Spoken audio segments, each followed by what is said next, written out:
Petrol और diesel की कीमतों में मुसलसल इजाफे के खिलाफ कांग्रेस बंद को कांग्रेस आई ऑटो यूनियन ने भी अपनी हिमायत दी है। कांग्रेस आई ऑटो यूनियन के जनरल सेक्रेटरी आरिफ खान पठान और सदर अय्यूब खान ने एक मकतूब के जरिए कांग्रेस के भारत बंद को अपनी सरगर्म तायद का ऐलान किया। आरिफ खान पठान ने अपने बयान में कहा कि मरकज की मोदी सरकार हर महाज पर नाकाम और निकम्मी साबित हो चुकी है।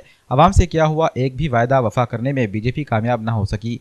पेट्रोल और डीजल की कीमतों में बेतहाशा और रिकॉर्ड तोड़ इजाफे से आम आदमी का जीना दूभर कर दिया गया है। ऐसी सरकार की जितनी मजम्मत की जाए कम है। 10/9/2018 रोजी काँग्रेस पक्षाने भारत बंद पुकारलेला आहे। त्या बंदमध्ये काँग्रेस ऑटो संघटनेचा पूर्णपणे पाठिंबा आहे। आज देशात मोदी सरकार दररोज पेट्रोल व डिझेलचे भाव वाढवित आहे।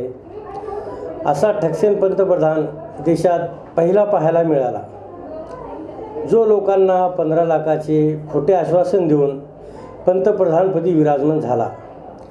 देशात जातीय तेढ व अराजकतेचे वातावरण निर्माण करीत आहे।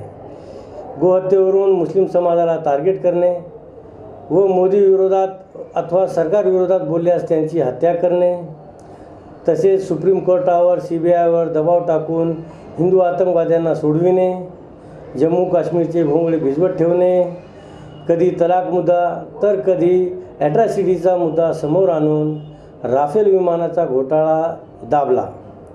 तरी आमच्या देशात हे चाललं तरी काय, यासाठी 2019 मध्ये भाजपाला बाय बाय।